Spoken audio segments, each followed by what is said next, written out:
मैं जितेंद्र मिश्रा, अध्यक्ष कर्मचारी कल्याण सेवा समिति बरेली कॉलेज बरेली। ये जो 2021 का बजट आया है तो इससे देश की कितनी आर्थिक स्थिति सुधरेगी है? जो 2021 का बजट कल पेश किया गया है वो बजट बहुत ही निराशाजनक है। उसमें मजदूरों के लिए, कर्मचारियों के लिए बहुत निराशा हाथ लगी है। ना तो कर्मचारियों को टैक्स स्लैब्स में कोई छूट दी गई है और ना कर्मचारियों के लिए कोई बेहतर भविष्य, ये जो सुनहरे सपने लेकर के दिखाने वाला बजट नहीं है। और यूँ कहें कि जो किसान हैं, लंबे अरसे से आंदोलन पर हैं कृषि बिलों के लिए, ऐसे समय में भी किसानों का बिल्कुल ध्यान इस बजट में नहीं रखा गया है और लगातार उनके जो सिंचाई का बजट है, मनरेगा का बजट है, उन तमाम बजट में कटौती की गई है। तो ये कह सकते हैं कि ये जो बजट है इसमें निजीकरण को ज़्यादा बढ़ावा दिया गया है, हर चीज़ को निजीकरण की ओर बात की गई है। तो मुझे तो ये लगता है कि बजट भारत को बहुत गर्त में ले जाने वाला बजट है।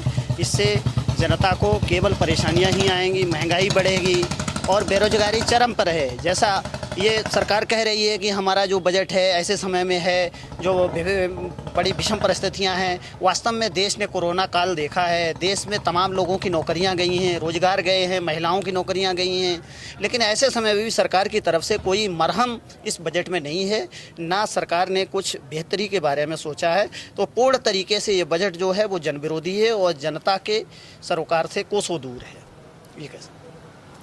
मैं मुकेश मेहता, वार्ड 41 से भाजपा का पार्षद हूँ। ये जो 2021 का बजट आया है आपको किस तरीके से? ये एक बहुत ही संतुलित बजट, बहुत सारी कृषि पे भी, और जो हमारी मेन तो अब हमारे लिए जो मेडिकल की समस्या हमारे यानी उसके लिए एक बहुत बड़ा एक हिस्सा गवर्नमेंट ने रखा है। वो बजट बहुत ही अच्छा बजट प्रस्तुत किया है। संकट मोचन में जो भी हमारे पीछे हमारे कोरोना काल निकला, उसको देखते हुए एक बहुत ही संतुलित और बहुत ही अच्छा बजट माननीय हमारी जो वित्त मंत्री जी ने दिया है, हम सब लोग बहुत सराहना कर रहे हैं। ब्रजवासी लाल अग्रवाल। और आज जो बजट कल आया है केंद्र सरकार का, मैं समझता हूँ कि आज की तारीख में जो परिस्थितियाँ हैं, जो कोविड 2020 में शुरू हुआ, उसको देखते हुए जो वर्ल्ड लेवल पर दिक्कत थी और उसको समायोजित करते हुए, विभिन्न प्रकार की चुनौती समायोजित करते हुए और केंद्र सरकार ने जो बजट दिया है वो मैं समझता हूँ कि आगामी वर्षों में वो मील का पत्थर होगा और बहुत ही ज़्यादा वो प्रोग्रेसिव होगा। जी सर, काय का व्यापार करते हैं? क्या व्यापार? मेरा अपने जनरेटर लाइन का व्यापार है और जितने भी इंडस्ट्रियल जनरेटर आते हैं उस क्षेत्र में काम करता हूँ। और मुझे लगता है कि इसके करने से मेरे व्यापार पे भी लाभ होगा, क्योंकि इंडस्ट्री ग्रो करेंगी, इंडस्ट्री बढ़ेंगी, तो बट नेचुरल इन सब चीज़ों का प्रयोग होगा। मेरा नाम अमित अग्रवाल है। मेरा मयूर गिफ्ट पैलेस के नाम से फर्म है, पीतल की ब्रास की। ये जो बजट आया है इससे मध्यम वर्ग के लिए कोई मतलब नहीं राहत दी गई है, क्योंकि ये बजट केवल बड़े लोगों के हिसाब से ही लग रहा है। क्योंकि ना तो कोई टैक्स स्लैब में कोई छूट दी गई है, सब्सिडी ख़त्म कर दी गई है और कोई भी चीज़ का रेट मतलब कम नहीं करा गया है। इसलिए हमारे लोगों के हिसाब से ये बजट केवल और केवल उच्च वर्ग के लिए ही फायदेमंद है और मीडियम वर्ग को कोई भी राहत नहीं दी गई है। ना ही कोई चीज़ सस्ती की गई है और ना ही कोई मतलब टैक्स में कोई भी रियायत किसी भी तरीके की गई है। इसलिए हमारी अपनी पर्सनल यही राय है कि मतलब कोई भी इस बजट से हम लोगों को कोई फ़ायदा नहीं है। मेरा नाम शिरीष गुप्ता है। उत्तर प्रदेश उद्योग व्यापार मंडल का मैं मंडलीय सचिव हूँ। मेरा काम जनरेटर का है। वैसे मैं वरिष्ठ नागरिक भी हूँ। देखिए, जो ये पहले मैं बताऊं कि जो ये बजट आया है, मैं इससे बिल्कुल मुतमईन नहीं हूँ। वरिष्ठ सुपर सीनियर सिटीज़न के लिए तो राहत दी है आपने। सुपर सीनियर सिटीजन मतलब 75 साल और उससे ऊपर वालों के लिए। देखिए, 60 साल में सीनियर सिटीजन हो जाता है। 60 से और 75 साल वाला बिल्कुल एलूफ है, उसे कहीं कोई सुविधा नहीं मिली है। तो ये ज़रूर देखना चाहिए कि क्या 60 से 75 वाले को ना बीमा मिल लिया है, ना कोई हेल्थ इंश्योरेंस मिल लिया है, कुछ भी नहीं मिल लिया है। काम करने लायक शरीर शिथिल हो जाता है। क्या काम करें, कैसे करें? आपने कोई टैक्सेशन में रिबेट नहीं, वही हमारी 3 लाख रुपए की रिबेट है। अगर मानिए किसी की 4 लाख रुपए की इनकम है तो वो 5% के हिसाब से पहले हम 4 पंजे 20,000 रुपये गवर्नमेंट को दें। अगर सब देते हैं तो हम क्या जहर खाए लें, क्या करें बताइए। बहरहाल उसके बावजूद भी हम ये कहेंगे कि भाई बजट जो है बहुत लुभावना है, सही है, अच्छा है, लेकिन हमें संतोष बिल्कुल नहीं है। हमारा कृषि यंत्र का काम है, कृषि यंत्र में 12% का आपका टैक्सेशन है, 6% राज्य सरकार ले आती है और 6% केंद्रीय सरकार CGST करके ले आती है। क्या रहा है, एक तो वैसे ही किसान मरा पड़ा हुआ है। अगर आप हमारे कस्टमर को देख लें, कृषि यंत्र वाले को देख लें, तो आपको ये महसूस होगा कि वाकई में इससे तो 12% का 6% भी टैक्स लेना दूभर है। बिल्कुल नहीं है। हालांकि वो मालिक चाहे 20 बीघे का 50 बीघे का है, लेकिन पैसे नहीं है। तो जहाँ लड़ाई पैसों की हो वहाँ आप इस कदर हम लोगों से टैक्सेशन लाइबिलिटी कर दी है।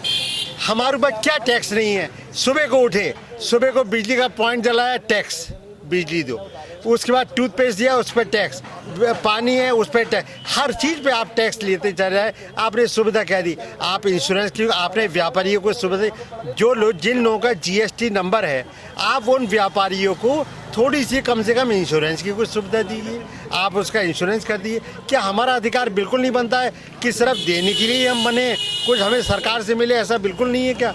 क्यों नहीं हम हकदार हैं? हमारा रेलवे का कंसेशन था, वो कंसेशन आपने ख़त्म कर दिया।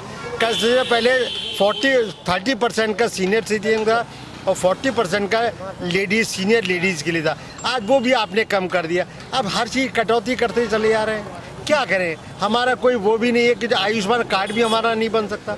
आयुष्मान कार्ड बनने तक गैस है, गैस की आपने सब्सिडी सारी जो है लिफ्ट कर दी है। मतलब यूँ समझ लीजिए कुल मिला के कि बहुत ज़्यादा अनसेटिस्फैक्ट्री है, और ये जितना भी डिसीजन सरकार का है बहुत अनसेटिस्फैक्शन है इसमें। बाकी जो चाहे भैया वही वाली बात है, जबर मारेगा रोने नहीं देगा, सरकार और भी जो छीनेगी, सब छीन के दिए ही जाता है। क्या करें इसके आगे? मंजीत सिंह बिट्टू। ये जो 2021 का जो बजट आया है, इसमें क्या कहना है व्यापारी में? जी 2021 का जो बजट आया है, देखिए वैसे अगर देखा जाए तो आम जनता को इसमें बहुत ज़्यादा छूट नहीं दी गई है, लेकिन मैं ये मानता हूँ कि इस समय कोरोना काल के बाद आर्थिक स्थिति हमारे देश की नहीं बल्कि पूरी दुनिया की आर्थिक स्थिति खराब हो चुकी थी। उस आर्थिक स्थिति को सुधारने के लिए जो बजट में आम आदमी को बहुत ज़्यादा उम्मीद भी नहीं थी, मतलब कि बहुत ज़्यादा इसमें कोई रियायत मिली गई। और जो सरकार का जो फोकस रहा है वो मतलब मेन जो रहा है इंफ्रा पे रहा है फोकस, कि सड़कों पे और देश की व्यवस्था को दुरुस्त करने के मतलब लॉन्ग टर्म में निवेश किया सरकार ने। और सबसे ज़्यादा जो सरकार ने ध्यान दिया है लोगों के स्वास्थ्य पे, और मैं भी ये मानता हूँ कि पहला सुख जीवन में स्वास्थ्य ही है। अगर आपका स्वास्थ्य नहीं तो कुछ भी नहीं है। स्वास्थ्य पे सरकार ने बहुत जोर दिया है और इंफ्रा पे बहुत जोर दिया है। तो मैं समझता हूँ सरकार की जो पॉलिसी है लॉन्ग टर्म पॉलिसी है। इन्होंने इसलिए ये बजट नहीं पेश किया कि हम जनता को लुभावने कोई चीज़ दे दें, कोई ऐसा दे दें, और जनता को अपनी तरफ आकर्षित करने वाला नहीं किया है, बल्कि जो देश को ज़रूरत थी उस हिसाब से बजट दिया है। और अच्छा बजट है, क्योंकि मैं समझता हूँ कि अगर हम किसी को लालच देने की बात करते हैं तो वो ज़्यादा अच्छा नहीं है। मतलब ठीक है, इस समय स्थिति हमारी नहीं है आर्थिक, जिस समय होगी उस समय वैसा भी होगा, लेकिन अभी आर्थिक स्थिति ठीक नहीं है। तो इस हिसाब से जो बजट मैं मानता हूँ कि बहुत अच्छा बजट है। और इसमें अभी एक सेंस भी लगा है डीजल पेट्रोल पे, जिस पे बहुत ज़्यादा अभी हंगामा चल रहा है, आप देख रहे होंगे टीवी पे, सोशल मीडिया पे। तो ये सेंस जो लगाया है इस पर, कृषि सेंस, वो इसलिए लगाया है कि उसमें थोड़ा सा टैक्स कम करके उसे सेंस को लगाया ताकि वो पैसा कृषि पे इस्तेमाल किया जा सके। तो बजट जो है लॉन्ग टर्म के हिसाब से बनाया है, लंबी पॉलिसी बनाई है। 6 साल के लिए 10 लाख करोड़ हर साल खर्च करने की बात कही है उस पर। तो मैं समझता हूँ बहुत अच्छा है बजट। व्यापारियों के लिए क्या? व्यापारियों के लिए देखिए उन्होंने कहा है कि हम GST को, जो GST हम लोग का मेन GST से पाला पड़ता है, कि GST को आसान करेंगे। तो मुझे लगता है GST अगर आसान होगी तो व्यापार करने में हम लोग को सुविधा मिलेगी, तो निश्चित बात है कि व्यापार हम लोग का बढ़ेगा।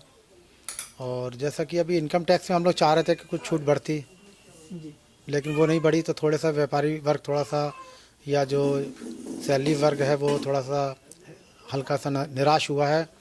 लेकिन मुझे लगता है कि इस समय जो आर्थिक स्थिति को सुधारने के लिए जो कदम उठाए हैं, और आप लोगों ने देखा भी होगा कि जिस तरह से अभी शेयर बाज़ार में उछाल आया, बड़ा है शेयर बाज़ार काफ़ी, मतलब ये रिकॉर्ड शेयर बाज़ार बढ़ा बजट आने के बाद। इतना शेयर बाज़ार कभी नहीं बढ़ता जितना इस साल बढ़ा है, क्योंकि जो उन्होंने फोकस किया है वो लंबी परियोजनाओं पे फोकस किया है, इसलिए ये बजट जो है काफ़ी अच्छा है, देश हित में है। मतलब आम जनता को चाहे थोड़ी सी कभी दिक्कत लगेगी अभी, लेकिन आगे चल के हमें सबको फ़ायदा मिलेगा। और जैसे कि परियोजना आएंगी, नई नई सड़कें होंगी, तो मुझे लगता है कि इससे व्यापार बढ़ेगा, आगे जाके हम लोग इसका फ़ायदा हमें मिलेगा। मैं चौधरी असलम, प्रदेश सचिव हूँ उत्तर प्रदेश कांग्रेस कमेटी। ये बजट नहीं है, ये पूंजीपतियों के दबाव में उनके मकसद का बजट है। यहाँ जनता को कुछ नहीं दिया गया है। किसानों का आपने जो है कुछ नहीं देखा, नज़रअंदाज कर दिया। शिक्षा को नज़रअंदाज कर दिया। मनरेगा का बजट घटा दिया, कृषि का बजट घटा दिया, शिक्षा का बजट घटा दिया। आपने बजट में दिया क्या है? केवल इस भारत को बेचने का बजट दिया है आपने जहाँ युवाओं का कुछ ध्यान नहीं दिया आपने, मतलब उनके विकास का, उनका भविष्य का कुछ नहीं सोचा। टैक्स स्लैब में आपने कुछ नहीं किया। मुझे ये लगता है कि कहीं ना कहीं ये सरकार पूंजीपतियों के दबाव में, पूंजीपतियों के फ़ायदे के लिए काम कर रही है। और ये सरकार नहीं है, ये जनता की सरकार नहीं, बल्कि अडानी और अंबानी के नेतृत्व में चलने वाली एक कठपुतली के रूप में काम कर रही है। जी, आज जो बजट नरेंद्र मोदी सरकार ने पेश किया है, मैं इसकी आलोचना करता हूँ, निंदा करता हूँ। ये बजट जनविरोधी है और जनता के साथ खूबसूरत धोखा है। ये पूंजीपतियों के दबाव में बनाया हुआ, उनके मकसद के लिए बनाया हुआ बजट है। इसमें आम जनता को इससे कोई राहत, कोई फ़ायदा नहीं है। घरेलू चीज़ें, दालें, चीनी महंगी हो जाएं, खाद्य वस्तु महंगी हो जाएं, डीजल पेट्रोल महंगा हो जाए। जिस बजट में कृषि का बजट कम कर दिया, शिक्षा का बजट कम कर दिया, और नौजवानों को जो मनरेगा जिसके रोज़गार मिलता है उसका बजट आपने कम कर दिया, और स्वास्थ्य विभाग का आपने बजट कम कर दिया। सारे बजट कम करके ये धन ले जाना कहाँ चाहते हैं नरेंद्र मोदी जी?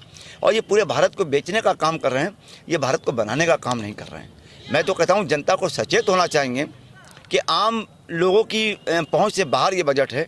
उनके घरेलू खर्चे बिगड़ेंगे, उनका घरेलू जो पूरा बिगड़ जाएगा इस बजट से। इसलिए मैं कहना चाहता हूं कि आम जनता को सरकार का विरोध करना चाहिए, क्योंकि ये सरकार जनता के लिए काम नहीं कर रही है, पूंजीपतियों के लिए काम कर रही है। उनके हाथों की कठपुतली बनकर पूरे देश में काम कर रही है। ये सरकार पूरे देश को बेचना चाहती है। इसे हमें विरोध करना चाहिए और निश्चित तौर से इसके खिलाफ सड़कों पर आना चाहिए।